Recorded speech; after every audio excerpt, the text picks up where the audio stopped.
It's another big week of releases as developers scramble to get their games out before the end of the year, with 1.0 releases, Metroidvanias, some great looking games with throwback art, and really everything in between. So let's begin with SANABI A Haunted Day, a free DLC to one of the best action platformers. This is a self-contained prequel, introducing a new playable protagonist set 13 years before the events of the main game, which follows Major Song during her service as she's dispatched to investigate a suspicious robot scrapyard on the outskirts of Hanyang.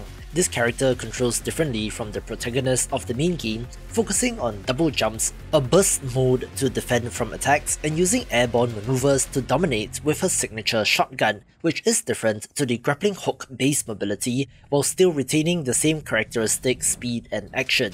The scrapyard area will bring new levels, new enemies, and new challenges, with an intriguing story setup as well, making this game even better. For all the hype around Halloweeny games, there doesn't seem to be the same sort of enthusiasm around Christmassy, wintry games, with Light Up the Town looking to change that. This cozy, family-friendly decorating game is set in the snowy town of Bellflower, Colorado, where you play as a determined young ferret racing to illuminate the town before the annual winter festival. With the local electrician unexpectedly sidelined and a blizzard closing in, Bean takes it upon herself to brighten every street, storefront, and rooftop one string of lights at a time. Throwing Christmas lights and other festive decorations is the only mechanic, and they stick dynamically to buildings and objects, so you can turn each of the handcrafted levels into a fun canvas. As you decorate the town and interact with the other animal residents, you'll find coins that you can collect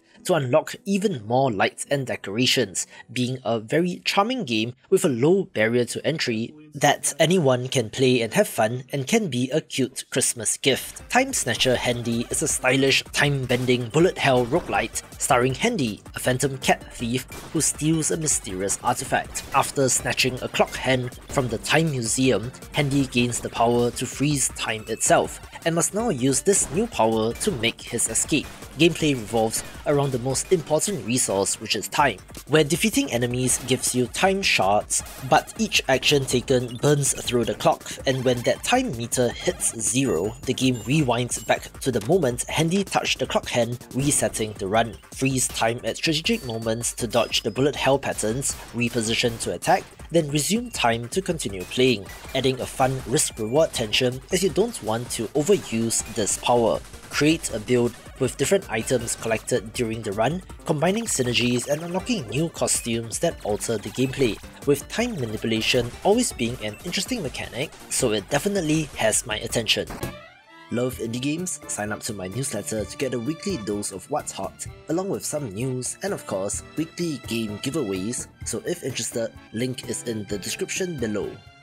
Another bullet hell roguelite with an interesting twist is Identifile Desktop Dungeon, a fast and chaotic title where your entire operating system becomes a dungeon and you're the mouse cursor fighting for its life. After a devastating virus cripples your PC, you awaken as the cursor itself, tasked with diving into corrupted folders, cleaning malicious files, and reclaiming your system before it crashes for good. Each folder on your PC is basically a different procedurally generated dungeon packed with hazards, loot, and random events like wacky minigames or scam advertisements. Combat plays out like a bullet hell, with movement being as fast and precise as your mouse can be. There are powerful EXE files that work like upgrades as you build and synergize loadouts across 100 plus randomized loot drops and 30 plus specialized EXEs, with there also being over a dozen unique mouse cursors that you can unlock and play as, each with different stats, along with a number of modifiers and difficulty levels to make the runs more challenging, looking really unique, and it's great to see more experimental titles like this one. Veterum is a turn-based tactical strategy RPG set in a dark fantasy world where you command last army of the Order of the Gatekeepers to halt an impending apocalypse. Play as the commander of this army and recruit humans, dwarves, elves, and the half-feral Turans, and lead them across a dangerous open world filled with quests, artifacts, and shifting politics. Exploration is non-linear, so you can travel freely across the procedurally generated map, take on random battles, discover rare equipment, and upgrade your troops. Each playthrough reshuffles the entire world to ensure that every campaign stays fresh, Combat is where this game stands out, as there are many mechanics involved in the battles, including morale, fatigue, line of sight, weather, and many more, so it demands careful planning and positioning from you, and nearly every object in the environment is interactable, letting you build barricades, dig trenches, chop trees, freeze rivers, or light up the battlefield to expose night creatures. There are also one-time scrolls you can use before fights to alter the conditions, like summoning rain or deploying catapults. The game lets you customize it to your liking with a number of difficulty parameters to adjust, and there's even a map editor where you can make your own missions and then share them online. The developers of this game also made another very similar title called War Banners, where I think that both of these are worth checking out. Other games begin with A.I.L.A, a first-person horror game about testing the next-generation artificial intelligence capable of generating fully immersive simulations. You play as a lone game tester, evaluating this experimental system, stepping into a series of handcrafted scenarios that grow increasingly personal as the AI learns from your reactions. What begins as routine feedback quickly becomes a descent into horror experiences that target your deepest fears, blending virtual spaces with scenarios that feel uncomfortably real.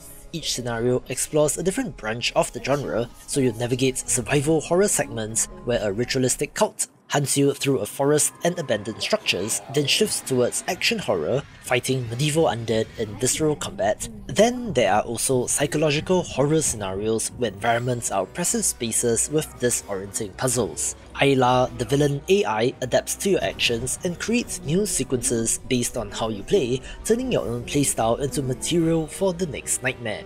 This comes to us from the developer of Phobia and Saint Dina Hotel, which are pretty well received, so fans of the genre should check this out. A pixel art roguelite worth a look is Abandoned Archive, a fast-paced spell-casting-oriented game set within a forgotten tower sealed deep underground.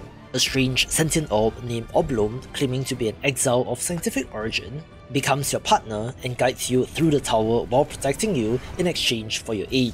The bond with Oblom moves the narrative and gameplay, as the orb must be defended in combat and will slowly reveal more about the world's history as the game progresses. Explore the ruins of the world of Turim, uncovering traces of the Orbites, their experiments, and the synthetic horror sealed at the base of the tower. It does look like a typical action roguelite with combat and the various floors containing relics and upgrades. However, the spell crafting is where it gets interesting, since there are over 40 of them from different types like lightning and air to stranger ones such as gravity and time. Every spell can be augmented and combined through branching upgrades that alter their behavior, while relics provide passive abilities that open up new synergies, so if you love Wizard of Legend, this might be of interest. Afallon is an open-world RPG that kind of looks like World of Warcraft, taking inspiration from MMOs, but critically this is single player only, which has some interesting implications. Like in MMOs, you are creating your own hero, which is defined by your choices, the equipment you get, and the class you spec into. It is a robust character creator where you can choose from multiple races and classes, each offering a number of unique abilities and stat bonuses, creating your ideal hero to leverage on strengths or go in the opposite direction and just create a freak show of a character. The classic archetypes of the genre are here, with spellcasters, melee fighters, or archers being possible to make, after which you are thrown into the handcrafted open world and set off on adventure. Resource gathering and crafting are essential, with ore, herbs, and materials used to make items and equipment, with combat really resembling an MMO with how damage cones work and how the numbers are displayed.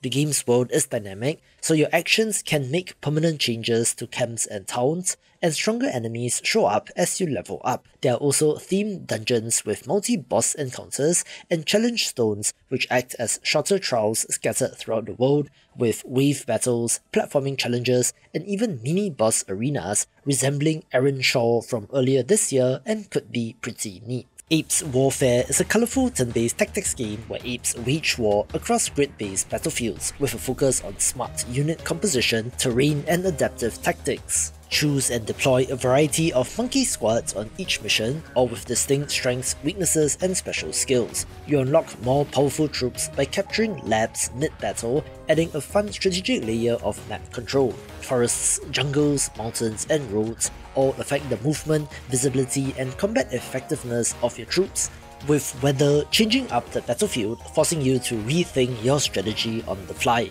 It has a story-driven campaign that introduces new tools as you progress, and is great to learn the mechanics. You can also take your skills online and face players worldwide in competitive multiplayer battles, and is pretty much Advance Wars but monkey. But do note that it will be an early access release with more campaigns in the future as well as a map editor. A spooky 2.5D platformer is Ayasa Shadows of Silence, a dark atmospheric game shaped by moral choices and surreal symbolism. The inverted world once thrived under Tas the Absolute, but war and corruption fractured the fragile balance between light and darkness, and now Ayasa must embark on a journey through ravaged realms in a war that is both external and internal. The story has no spoken words at all, and everything is shown through character actions and symbolic imagery. Gameplay mixes platforming, stealth sections, and environmental puzzles, all with a light and shadow mechanic where you're using light to reveal hidden paths or activate different machines. The levels are all themed around different concepts like faith, hope, greed, and many more, and they have many moral choices where you can act with compassion or indifference, changing the outcome. There's definitely some little nightmares and limbo in this, so while not quite the season for it, does still look pretty promising. Captain Wayne Vacation Desperation is a hand-drawn boomer shooter with a wacky Saturday morning cartoon aesthetic, where after losing his arm to the legendary vampire whale, Wayne replaced it with Old Reliable, a shotgun grafted straight into the socket, and when a band of mercenaries steals his ship and leaves him stranded, he storms Orca Island to blow apart every killer whale who wronged him. Wield a varied arsenal that goes beyond your shotgun arm as you switch to chain gun fingers, throw explosives, channel thunder through your palms, and more. The main campaign features 8 huge areas that cover different zones of the island, each with a number of handmade cartoon cutscenes, and there's also an endless mode that adds replayability, having a lot of personality and looks like old school fun. Another title with an old-school cartoony style is Dancin Divas, a pixel art beat-em-up with vibes that will remind you of the old Simpson arcade games, but with 4 over-the-top divas as characters. A robbery interrupts a worldwide treasure showcase, and the 4 protagonist divas decide to take justice into their own hands. Each character has unique combos and elemental abilities, with Viva being the balanced fighter with lightning powers, Hina slinging long-range fire attacks, Bahati smashing enemies with pro wrestling moves, and Sophia fighting with windy quick combos. It plays like a classic beat-em-up with dozens of combos, along with minigames to try and even branching paths that results in replayability. There's also an in-game shop with unlockables, and does have a charming pixel art presentation resembling Pizza Tower or Anton Blast and looks like fun. Death in Abyss is a low-poly on-rails shooter set in an underwater alien landscape, and seems to have strong inspirations from games like Star Fox 64. You pilot a highly maneuverable craft built for speed and aggressive firepower, exploring the deep darkness of an alien sea where everything wants you dead. Each dive takes you deeper into pitch-black waters filled with hostile lifeforms that rush you in deadly swarms, and killing them to harvest their life force is the only way to restore your health. The environments and creatures go for a creepy horror style that gets more disturbing the deeper you dive into the ocean, with the low-poly PSX era graphics and analog terminal aesthetics for the UI fitting the game really well. An anime-style graphic adventure that looks great is Detective Instinct Farewell My Beloved, a mystery-driven detective adventure game inspired by Japan's classic adventure game era and crime fiction, most likely from the 1980s. A woman completely vanishes from a cross-country train, leaving no trace, so it is up to you to solve the mystery, but the truly unsettling part is not her disappearance itself, but the fact that you're the only person who can recall her ever being there. investigate pre-rendered environments, interrogate a colourful lineup of suspects, and use classic command-select actions to pursue leads, check nodes, and find contradictions. The design encourages using your deduction rather than brute forcing your way through, which makes each new discovery feel rewarding as the mystery unfolds. The cast of characters is brought to life with expressive pixel art portraits, many unique interactions, and optional dialogue choices, so it seems very easy to get invested in the story, definitely having some Ace Attorney vibes. FrostBound is a roguelite deck-building tower defense game set in a world swallowed by eternal winter, where what's left of civilization clings onto survival behind frostbitten walls. 4 factions struggle for control, while cultists, ghouls, and exiles stalk the ruins from the shadows. Steel, tech, magic, and faith all intertwine into humanity's final line of defense as an unending horde advances. Mix faction playstyles to unlock surprising synergies, upgrading elite cards mid-battle to match these escalating threats, and decide whether to strike or reposition, knowing that the code itself forces most units to retreat after acting, which leaves only your sturdier structures and elite warriors to hold the line. With more than 500 cards, 100 upgradable buildings, 70 enemy types, and 10 heroes with signature skills, this game gives you an absurd amount of variety to build decks with varied playstyles, and is a different kind of game in this genre. Glory Hunters is an action-adventure game with Game Boy-inspired pixel art and a unique twist, where your progression is tied to earning achievements. Play as one of the Glory Hunters, warriors facing a world-ending threat as a massive celestial object is about to strike Earth. To stop it, you must seek out one of the 4 ancient gods, awaken their vessel, and gather enough glory to save the land. Nearly every action can grant achievements like clearing dungeons, aiding townsfolk, beating bosses, or even avoiding combat, and those achievements feed into your pool of glory points, the game's main currency used to open paths, unlock upgrades, and continue your adventure. Gameplay is heavily inspired by the 2D Zelda games, with a huge semi-open world map full of characters and minigames, and many dungeons made of interconnected small rooms. The game features over 20 hours of gameplay with strong replay value, thanks to the branching paths, different gods that you can awaken, and different difficulty modes, including one with permadeath. The Game Boy inspired graphics look awesome, and due to the unique achievement mechanic, makes it the hidden gem of the week. A bullet heaven roguelite with great pixel art is Grimdark Survivors, a game that brings the grimdark aesthetics of Warhammer 40k to the genre that Vampire Survivors made famous. Perhaps a bit of an unfortunate timing, since the official Warhammer Survivors was just announced, so perhaps that's why they're also rushing to get it out the door. The playable characters and enemies here look very Warhammer 40k, so you can play with Big Macs and Space Marine looking characters, having a weapon merging mechanic as its differentiator, and also does seem to be taking more inspiration from Brotato with the confined arenas. One of the most graphically impressive titles of the week is Hail to the Rainbow, a story-driven first-person shooter set in a post-apocalyptic cyberpunk Russia. It follows the story of Ignat, a lonely young man who is one of the few survivors that adapted to the post-apocalyptic reality after a tragic military event. Having lost his parents, he learns to build a solitary life for himself and becomes adept at navigating this landscape until a mysterious email arrives, which disrupts his routine. This game mixes first-person shooter mechanics with logic-based puzzles and narrative exploration as you investigate the abandoned locations and engage in gunfights with diverse mechanical enemies. The graphics are amazing, and the light horror elements seem to be well done, evoking Half-Life of course, coming to us from the developer of 35mm and 7th Sector, which are 2 similar kind of games, the first of which has over 4,000 Steam reviews, so this developer appears to be honing his craft in this very specific genre.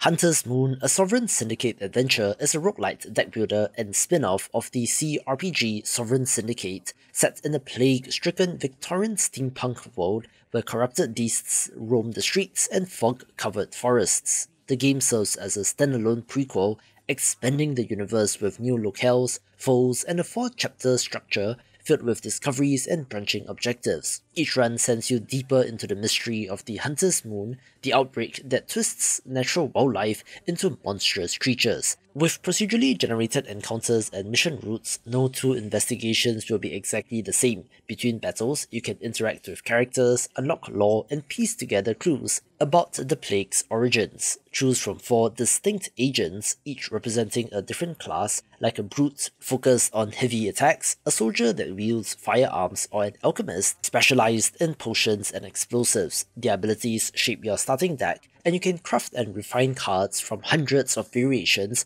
to tailor your build, also having some permanent progression by upgrading your airship and the agents themselves with a pretty sick looking art style. Incredicer is a clean and simple incremental dice game built entirely around the joy of rolling and watching numbers go up. Roll your dice to earn money, and then quickly expand this simple idea into a layered automation machine where every system feeds into the next. Buy extra dice to multiply income, hire helper hands that automate your rolls, and unlock active skills that let you dump dice onto the table when you want to speed things up.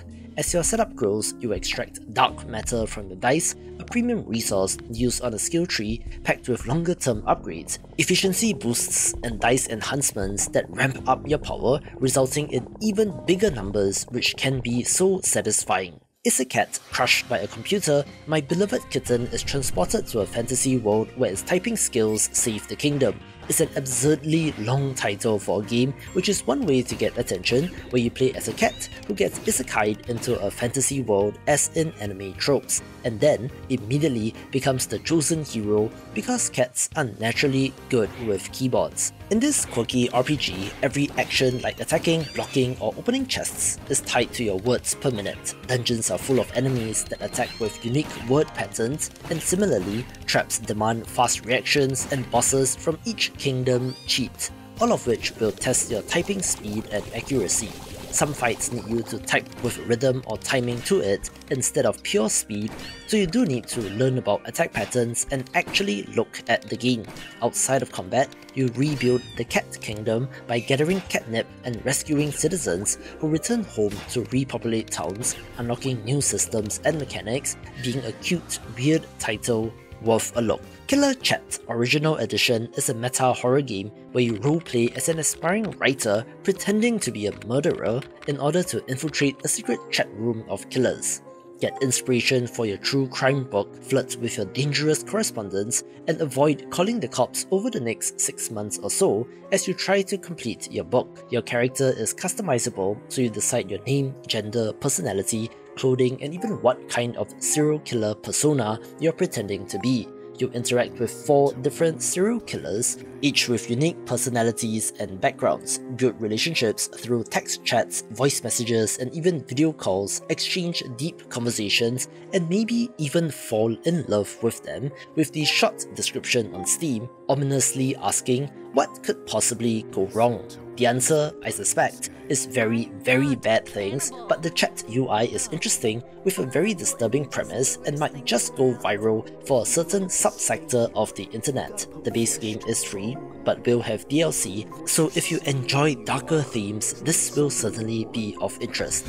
Kings of Hell is a cool looking cel-shaded 3D beat-em up inspired by early 2000s titles set 100 years after the Rapture, where Earth has literally become hell. Demons now rule the planet, and 4 anti-heroes set out to defeat the 5 Dukes of Hell to claim the throne for themselves. Choose from a roster of demonic brawlers like a rockstar vigilante, a gentle giant, a gunslinger, and others, each with unique abilities, combos, and fighting styles. Attack to grow your combo meter, which you can then spend at any moment to perform brutal grab attacks. Stages are small sandbox arenas with different gimmicks, like a giant chessboard or the deck of a ship, providing variety, also having multiplayer support and definitely evoking Power Stone, where no one developer has quite managed to nail the spiritual successor, so let's see on this one.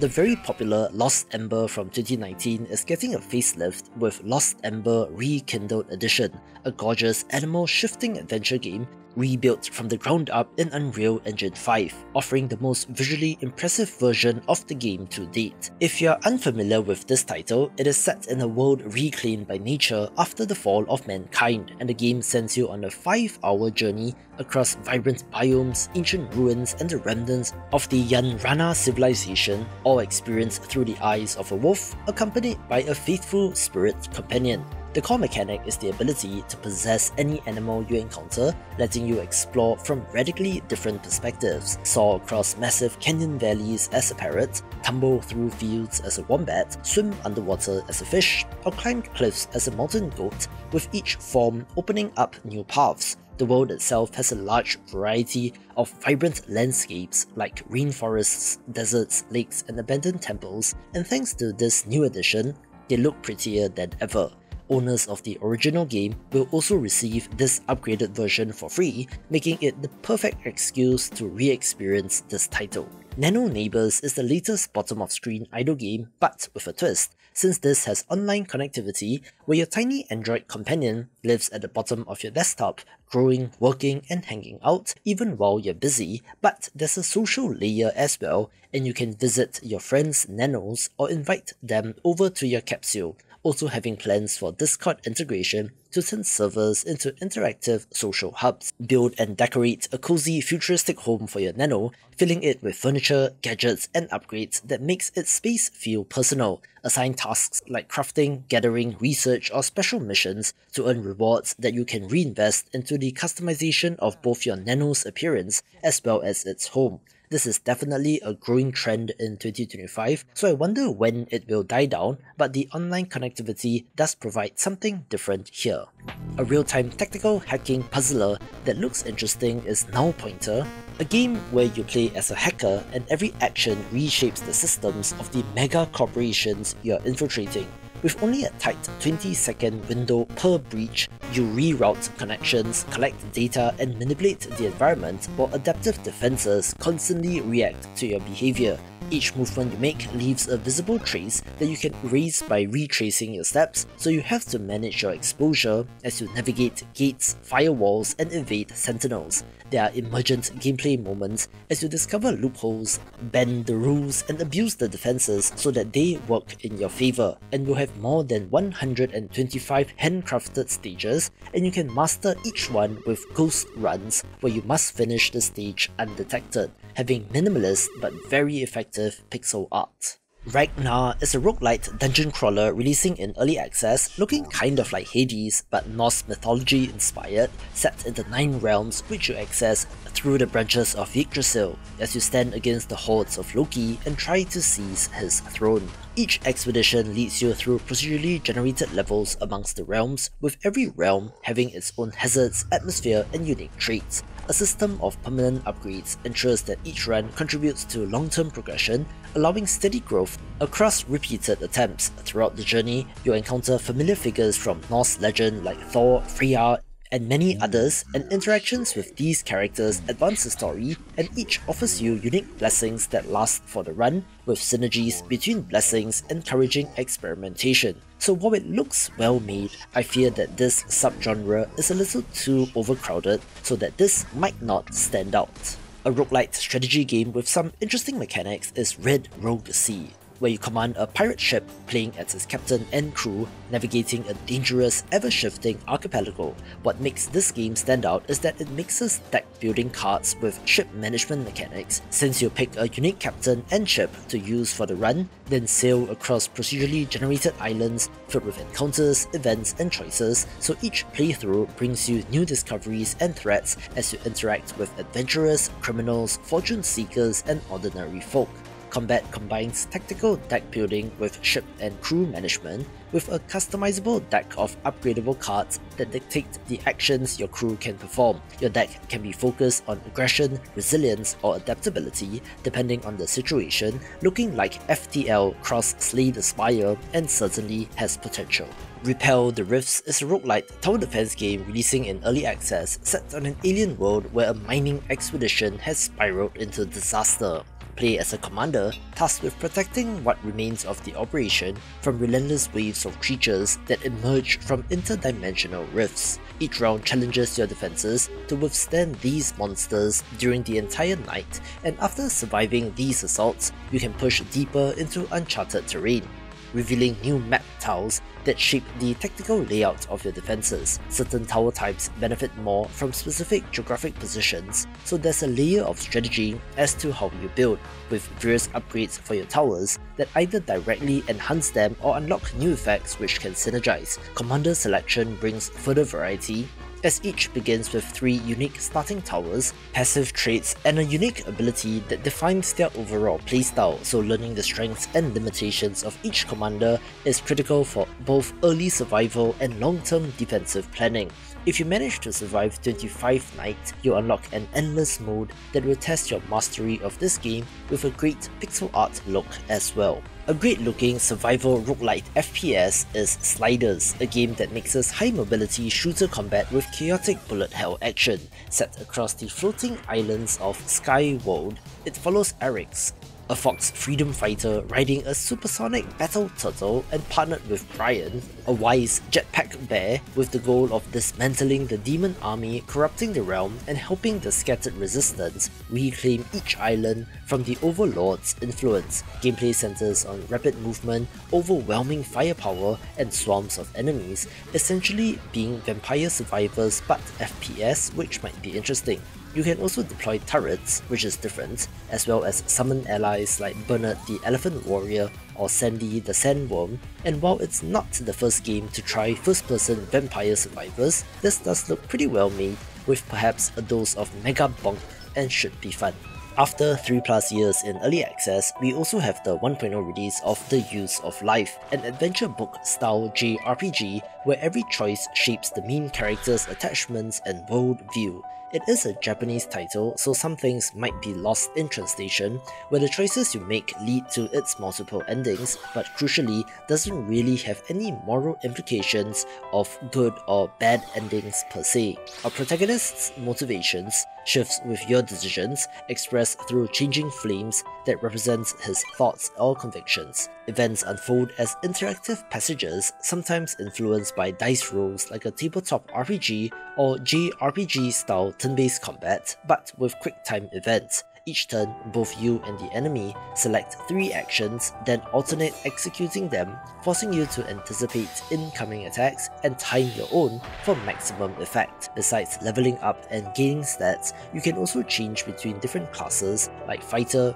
mage, samurai, and more. So while it looks like an RPG Maker title, there's a little bit more going on under the hood and looks like a curiosity. An action roguelite that looks pretty good is Umigame, where you take on the role of a powerful water spirit and thus have co-op support for up to 2 players, but can also be played solo. You are sent into a corrupted world that spans the deadly haunted swamp, and the deeper you go, the more you will feel the malicious influence of the witch Maeve, having to become stronger and break free from her will by defeating her cursed abominations. Explore different locations while battling relentless enemies, adapt to ever-changing challenges, and use unique abilities to survive. A key feature is summoning and commanding guardians which fight with you, but otherwise looks like a pretty standard if well-made one of these. There is meta progression, as you improve guardians and characters over time with new powers and upgrades, with a variety of unique playable heroes to choose from, as well as an Ascension-like difficulty system to ramp up the challenge once you're done with the base game. So let's see where this goes in early access. Another title with great hand-drawn art is Vindilis, a 2D Souls-like platformer set on a desolate island in a dark Celtic fantasy setting. The island's lord, known only as the Omniscient, has descended into madness, unleashing 4 devastating plagues upon the people who dare to rebel against him, where you play as a hero named Fury, who is the island's last hope against this ancient power. Embark on an epic quest for vengeance across the land, traversing 5 handcrafted levels, defeating enemies and facing challenging bosses. Combat is brutal and precise, with attacks and dodges in typical Souls-like fashion, with a focus on your skills rather than upgrading your stats. Since the game is a short-form experience, the adventure is meant to be intense, clocking in at approximately 1 to 2 hours of playtime, where I hope that this is not just all style and no substance. This one's for indie game developers. The free indie game marketing resources are ready, so sign up via the link in the description below to get it in your mailbox. One of the most ambitious looking titles of the week is Of Ash and Steel, a gothic medieval action RPG that looks very immersive.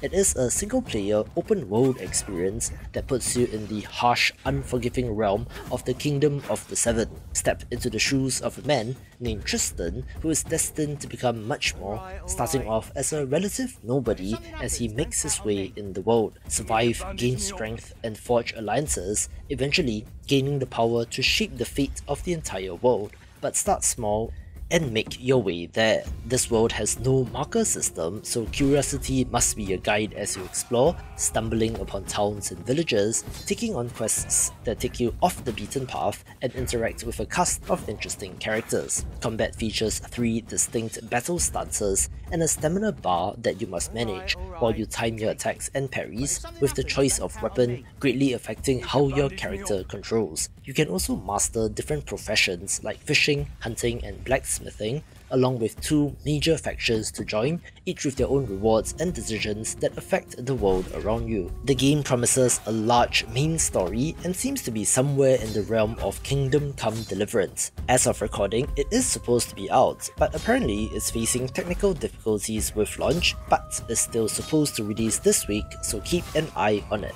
Afterblast is a challenging roguelite first-person shooter releasing in early access with both solo and online co-op support, throwing you into an evil god's realm in order to save your home planet. After being granted immortality by your creator, you must now find a way to slay the evil forces and become a true god hunter.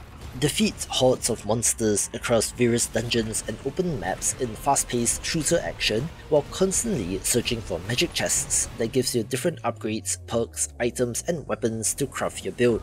You also utilize a chain hook to move faster and perform satisfying finishes on weakened enemies. Looking to evoke modern Doom, it has 2 primary game modes, one that sees you delving into dungeons and the other to survive for as long as possible against invading forces in larger, more open maps, with meta progression elements as well, and does look pretty good. Ars Notoria is another epic-looking open-world survival crafting game following in the footsteps of games like Enshrouded, and similarly is set in a rich fantasy world where you have to stand against the ever-shifting threats of the Enthralled as a hero who is destined to change the kingdom. Gain influence across the lands and join one of several in-game factions, each with its own unique storyline and branching narratives that allow your choices to shape the fate of the world. Venture out alone or in online co-op with friends to explore a vast, dangerous open world full of diverse biomes, dungeons, and ruins. Combat is mostly done in groups, and even while playing solo, you can build a team of adventurers, each filling different roles and can switch between them during battle. It has 6 distinct schools of magic for you to master, which allows you to craft unique spells or enchant gear with magic, along with an extensive modular base building system which can be automated, allowing your home to grow into a settlement and beyond even while you're away, looking very ambitious and could be Valheim levels of huge. We also have the 1.0 release of Cross Splits, where I always have a soft spot for the pixel art of this developer, and is an RPG deck builder telling stories of the characters as they go on adventures, mixed in with strategic card battles. The game takes place on Cross-Dawn Isles, where you embark on character-driven campaigns like helping the pirate Redcroft, who strikes a deal to win back his stolen freedom, or the pop star Violet, who is searching for a mystical artifact to stop a doppelganger from hijacking her stardom. The card game presents you with a 2x4 grid for your cards, placing units, casting spells, setting traps, and unleashing match-finishing blitz bursts, being more akin to Magic the Gathering instead of Slay the Spire. The main story modes are linear campaigns, but they did add Tusk Tales, a roguelite mode that offers endless replayability, offering something for both kinds of players, with the 1.0 release, I believe, adding 2 new character campaigns with a possible third to come as post-launch content, where it has reviewed well so far, so do give this a look. One more banger to squeak out before the end of the year is Constance, a beautiful hand-drawn Metroidvania that has a lot of hype behind it. The plot follows Constance, a paintbrush-wielding artist who is striving to escape from a colourful but decaying inner world created by her declining mental health, by confronting the psychological struggles manifesting as this dangerous reality. The non-linear, interconnected world is strongly linked to Constance's mental health journey, with each biome, enemy, and character representing different aspects of her psyche and personal history. Gameplay features intense action where you must master paint-based mechanics, using your giant brush to dive into the walls or to slice through the air and enemies. By exploring the world, you unlock new abilities, upgrades, and a vast collection of new painting techniques used in combat, but also to solve complex platforming challenges and puzzles. A unique mechanic is the corruption that you get when you use your brush techniques, which brings negative effects, so you must be wary of not abusing your powers. There are also inspirations which you can find and sketch in your journal, which enhances Constance's capabilities, which I believe takes the form of a painting minigame, simply looking well made and very Hollow Knight coded, but is doing its own thing. Watch this video for more of the best indie games.